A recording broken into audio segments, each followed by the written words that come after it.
मैं स्वागत आपका मैं जन्माष्टमी से जुड़ी हमारी विशेष पेशकश और सभी को कृष्ण जन्मोत्सव की बहुत बहुत शुभकामनाएं।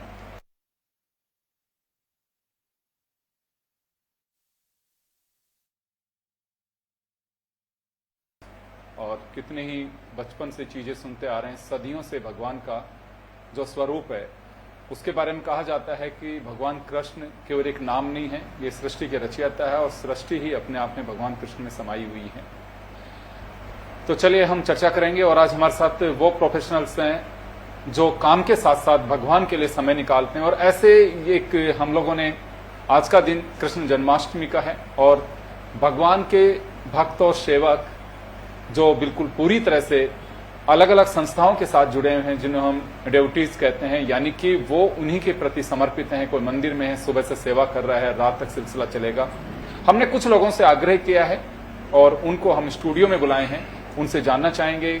इनके साथ ही कई डॉक्टर्स भी हैं, प्रोफेसर्स हैं, कई इंजीनियर्स हैं, अच्छी अच्छी जॉब करके और विदेश में भी रहते हैं, लेकिन कृष्ण जन्माष्टमी का ये प्रेम उन्हें भारत में खींच ले आता है। तो हम उनसे चर्चा करेंगे कि ऐसा क्या कारण रहा कि भगवान की आस्था में इस तरह से पूरी तरह से समर्पित हो गए और अपनी पारिवारिक जिम्मेदारियां भी निभा रहे हैं और साथ में भगवान की सेवा भी कर रहे हैं, घंटों तक भगवान के लिए समय निकालते हैं। हमारे साथ आलोचना शर्मा जी हैं, संदीप शर्मा जी हैं और इंदर सिंह जी बिदावत हमारे साथ में हैं। तो इन्हीं से जानना चाहेंगे कि कैसे समय निकालते हैं और कैसे भगवान के प्रति अपने आप को समर्पित कर दिया। आलोचना जी, आपके पास में आना चाहूंगा मैं। एक टीचर भी हैं और साथ में भगवान के लिए समय भी निकालते हैं, परिवार भी है, जिम्मेदारियां भी निभाती हैं। और मैं बहुत सारे लोगों को देखता हूं कि परिवार छोड़ करके और भगवान के लिए और अपने यूं कहूं कि भगवान कृष्ण के लिए वो समर्पित हो गए। देश और दुनिया में वो भगवान की ही तरफ चर्चा करते हैं और उसी को समर्पित करते हैं अपना पूरा जीवन। तो कैसे, क्या कुछ आप किससे प्रेरित हुए? हम लोग पहले इस्कॉन जाते थे, अक्षयपात्र, लेकिन इतने मतलब भक्ति जाते थे वहाँ पे, सब चीजें देखते थे जी, और बच्चों को भी साथ ले जाते थे वहाँ की, उनमें भी संस्कार है। लेकिन 2-3 साल के बाद हम लोगों की क्लास हुई जिज्ञासा नाम से, जिसके 7 सेशंस थे। उसमें हमें पूरी तरह भक्ति के बारे में बताया गया कि किस तरह से आप जुड़ सकते हो, भगवान के बारे में जानने का मौका मिला है और कैसे आप अपना टाइम भगवान को दे सकते हो। और फिर हम उनसे जुड़े, उन कक्षाओं को लेके हमें बहुत अच्छा लगा और पूरी तरह ऐसा लगा कि इसी में ही समर्पित होना चाहिए, भक्ति करनी चाहिए। और फिर धीरे धीरे पहले हमें लगा कि हम 16 माला कैसे करेंगे, इतना बहुत ज़्यादा टाइम हो जाएगा, लेकिन धीरे धीरे 4 से फिर 8 से बढ़ाते चले गए। फिर हम लोगों को प्रभु ने कहा कि आप लोग दीक्षा लीजिए, क्योंकि बाकी सब चीज़ें ठीक है। फिर हम लोगों ने 22 में दीक्षा ले ली और फिर उसके बाद पूरी तरह समर्पित हो गए। उसमें हमारा घर का भी काम बहुत अच्छे से हो जाता है और भक्ति भी होती है साथ में। हमें बहुत अच्छा लगने लगा। पहले इतना अच्छा मतलब महसूस होता था कि भगवान से हम बहुत दूर हैं, लेकिन जब से यहाँ से जुड़े और ऐसा लगा भगवान हमारे साथ ही रहते हैं और वो शायद वो ही हमारा साथ काम कराते रहते हैं। जी, तो किसी तरह के पारिवारिक जिम्मेदारी निभाने में कहीं कोई परेशानी नहीं आती? नहीं, बल्कि और अच्छी तरह होने लगा सब कुछ काम। संदीप जी, आपके पास में आना चाहूंगा। आप जॉब भी करते हैं और साथ में प्रभु की सेवा के लिए समय भी निकालते हैं, तो कैसे मैनेज करते हैं सब? देखिए, जब शुरुआत किसी भी चीज की होती है तो ऐसा लगता है कि पहाड़ है, बहुत मुश्किल चीज है। लेकिन यहाँ पे हमें बहुत फायदा ये हुआ जब हमने हरे कृष्णा मूवमेंट से जुड़े, तो यहाँ पे आपको हर स्टेप पे आपको सलाह देने के लिए, आपको गाइड करने के लिए लोग मौजूद हैं। तो उन्होंने, जब हम शुरू में गए तो हम पिकनिक की तरह जाते थे कि बच्चों को ले जाते हैं, अपने संस्कार देंगे, चलो कोई बात नहीं, अपना संडे का टाइम करते हैं। लेकिन जब हमें गाइडेंस मिलने शुरू हुई तो हमें लगा कि ये करना ही चाहिए।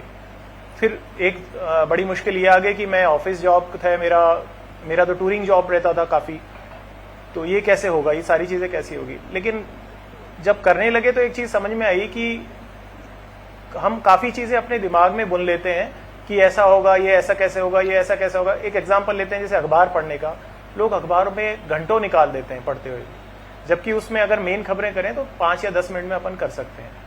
तो इस तरह से मैंने मैनेज करना शुरू किया। हम सुबह जल्दी उठते हैं, उठ के हम अपनी पूजा पाठ, स्नान, ध्यान ये सारा करके, और 8 साढ़े 8 बजे तक हम बिल्कुल फ्री हो जाते हैं। उसके बाद हम 24 आवर्स अपना कॉमर्शियल काम कर सकते हैं।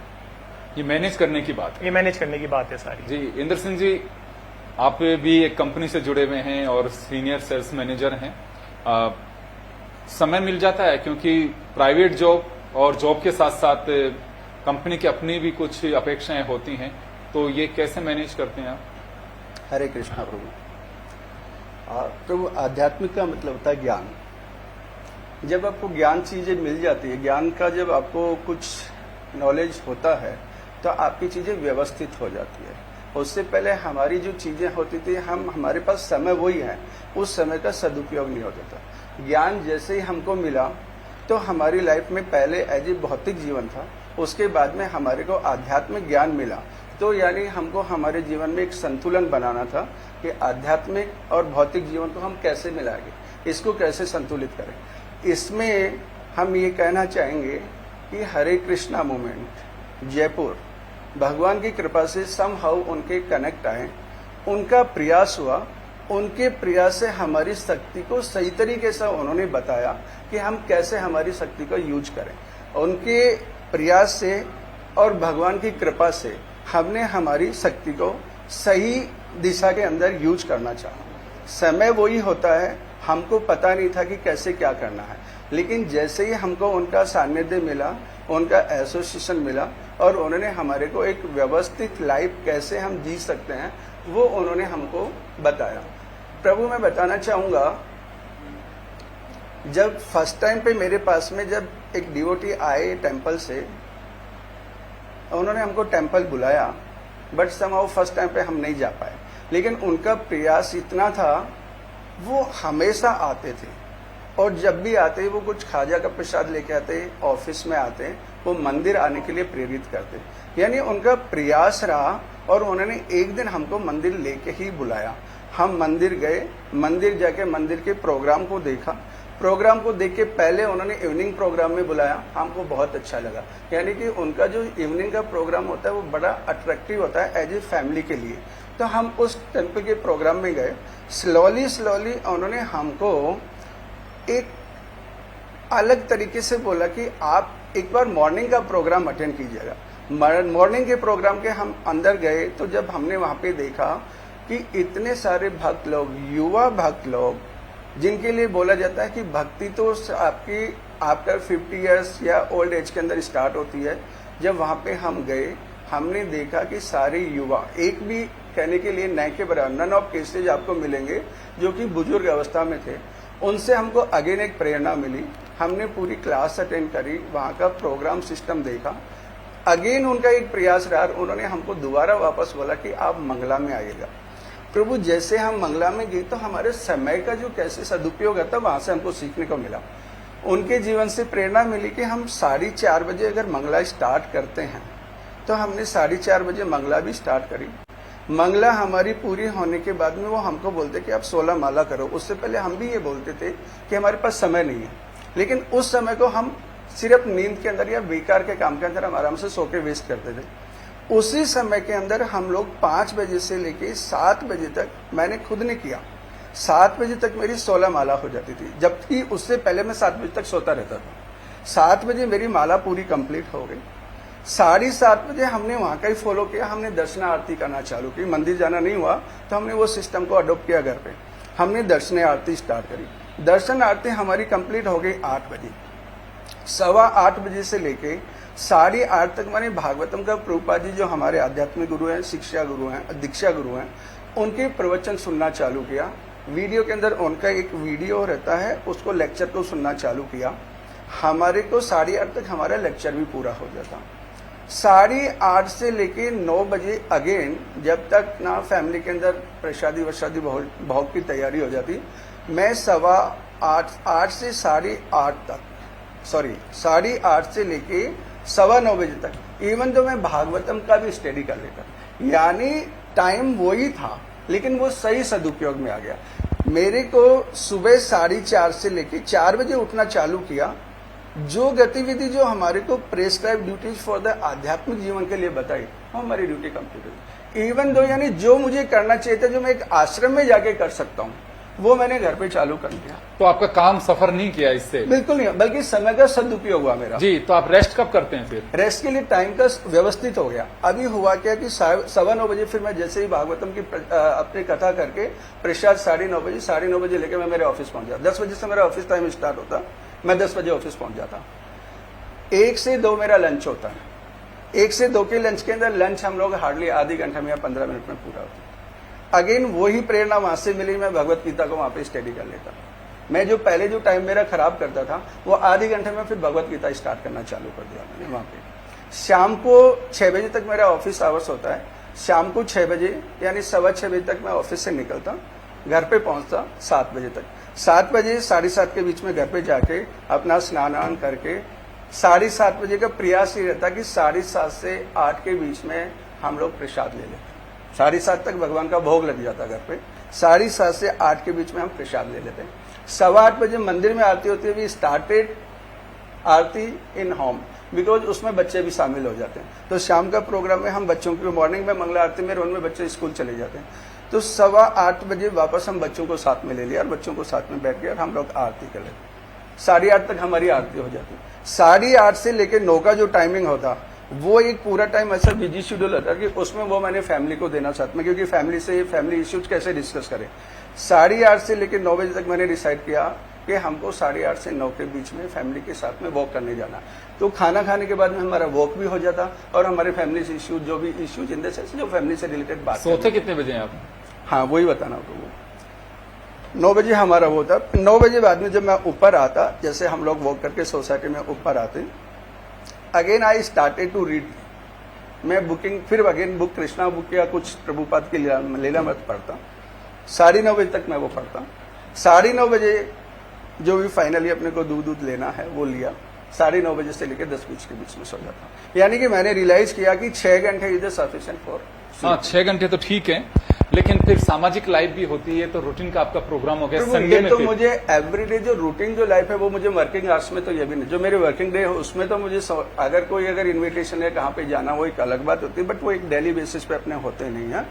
अगर वो समाव अगर डिफरेंट तरीके से अगर आपके ओकेजनली आते हैं तो then we have to manage in another way, but this was the routine. So हमारा एडिशन ना तो हमारी नींद डिस्टर्ब हुई, यानी मैं ये कह सकता हूँ कि मेरा जो समय पहले गलत हो रहा था या जिसका यूज नहीं हो रहा था, वो प्रॉपर वे के अंदर यूटिलाइज हुआ। आलोचना जी, आप लोगों के ग्रुप में कुछ और भी प्रोफेशन है, जैसे डॉक्टर्स हैं, इंजीनियर हैं, कुछ ऑफिसर्स भी हैं, जैसे मुझे पता चला। तो इन लोगों से बात होती है पर्सनल लाइफ, जॉब, भगवान, क्योंकि प्रभु की जब आपने सेवा ले ली है तो ये भी एक जिम्मेदारी है, जिम्मेदारी कहूं या भगवान की जिम्मेदारी है जो आप लोगों से सब करा रहे हैं। तो ये कुछ लोग हैं, किसी को अटपटा तो नहीं लगता कि आपके चक्कर में हम फंस गए? नहीं, बहुत अच्छा लगता है। वो लोग कहते हैं पहले हमारे दिमाग में कुछ और चलता रहता था, टेनिस रहते थे वो लोग, लेकिन अब बिल्कुल एकदम अच्छे से भक्ति करते हैं और खुश रहते हैं। हैप्पीनेस आ गई उनकी लाइफ में बहुत ज्यादा। तो जिम्मेदारी निभाते हुए, भक्ति करते हुए, वो कहते हैं हमारा दिन कब निकल जाता है हमें पता ही नहीं चलता और बहुत अच्छा समय बीतता है। जी, संदीप जी, कुछ प्रोफेशनल्स हैं, आपके भी जानकार हैं। तो जैसे अभी विदाउट साहब ने बड़ी बारीकी से बता दिया, सबका मैनेजमेंट ऐसा ही रहता है? कुछ आप लोग अलग अलग तरीके से? काफी कुछ तक सेम ही रहता है। अच्छा, काफी कुछ सेम है, थोड़ा बहुत 19-20 है, बाकी सारा कुछ सेम है। ये एक्चुअली हमें गाइड करा गया है आगे से कि इस तरह से अपना जीवन को तैयार करिए जिसमें आप ज्यादा से ज्यादा भगवान के नाम का और भगवान के उनका श्रवण कर सकें। और जहाँ तक कि हमारे और साथियों की बात है, बहुत सारे प्रोफेशनल्स हैं, डॉक्टर्स हैं, इंजीनियर्स की तो भरमार है हमारे साथ में। और जो भी इस रास्ते पे कदम बढ़ाता है, आप यकीन मानिए कि थोड़े दिनों बाद उसका नजरिया चेंज हो जाता है। आप ये सोचेंगे, जैसे आपने बिदावत साहब से पूछा कि आपका बाकी के मैटर्स को कैसे निपटाते हैं, तो जब से हम इस रास्ते पे आए हैं हमें याद ही नहीं है कि बाकी के कोई मैटर्स आते हैं। सब चीज इतनी गौण हो जाती है, हम उसको इस तरीके से लेने लग जाते हैं कि हमें उसका असर ही नहीं होता है। बहुत आसानी से हम उसको चीजों को निपटा लेते हैं। हमारे घर में कुछ भी अगर छोटी मोटी चीजें आती भी हैं तो हम उसे बहुत आसानी से उसको निपटा लेते हैं। और मैं तो ये कहूँगा कि जैसे हमारे परिवार में बच्चे हैं, बच्चों को भी हम जिस एटीट्यूड से हम उनकी प्रॉब्लम्स को सॉल्व करते हैं, तो हमें धीरे धीरे लगता है कि वो भी हमें फॉलो करने लग गए हैं। आजकल की जनरेशन बड़ी टिपिकल है, लेकिन उनकी हरकतों से, उनकी चीजों से देख के लगता है कि नहीं नहीं, वो भी शायद हमें थोड़ा थोड़ा फॉलो करने लगे हैं। क्योंकि हम इस चीज को मानते हैं कि बोलने से ज्यादा करके दिखाने में शायद बच्चे ज्यादा इन्वॉल्व होते हैं। प्राइवेट जॉब करते हैं, ट्यूरिंग भी होती होगी, और जी।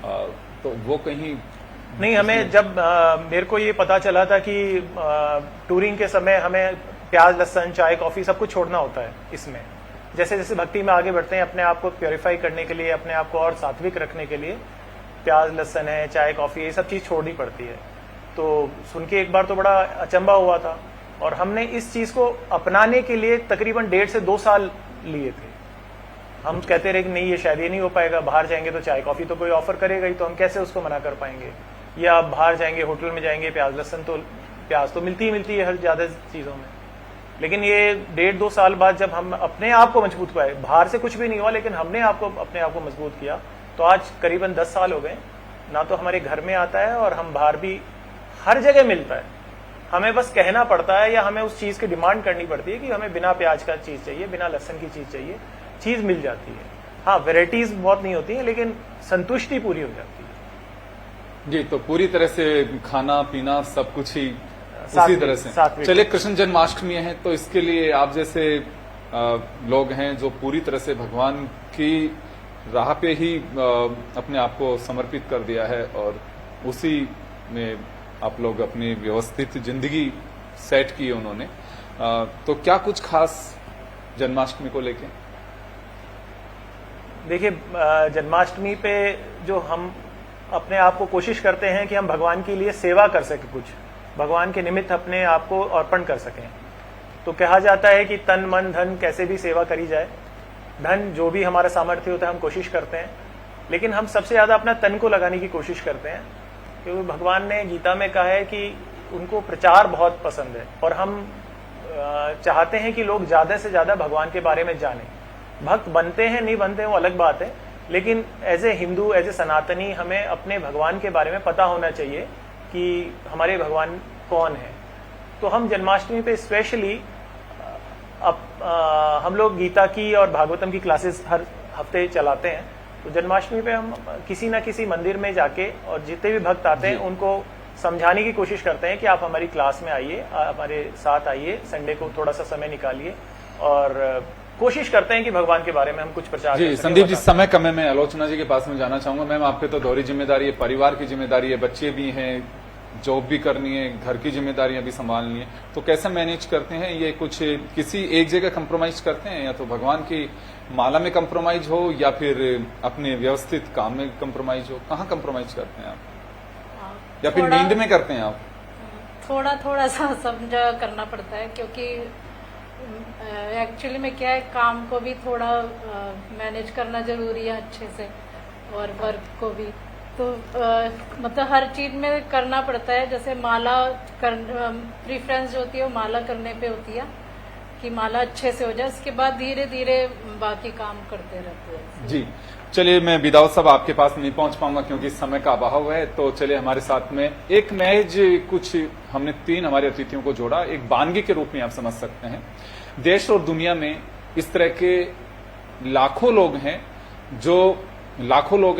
जो ये मान के चलते हैं कि भगवान कृष्ण ही सब कुछ हमसे करा रहे हैं, वो भी भगवान कृष्ण करा रहे हैं, और जो कर रहे हैं वो भी कृष्ण के लिए ही कर रहे हैं। लेकिन रास्ता आपको चुनना है कि कौन से रास्ते पे, जैसे सतमार्ग कहा जाता है, कुछ लोग अपनी जिंदगी में मस्त रहते हैं। इन लोगों का ये मानना है जिन लोगों से हमारी बात हुई है, क्योंकि उनसे चर्चा के बाद हम लोगों ने कुछ गेस्ट बुलाए हैं, बड़ी असमर्थता सी जाहिर की थी कि जन्माष्टमी का दिन है, आना बहुत मुश्किल है क्योंकि भगवान का बहुत सारा काम होता है।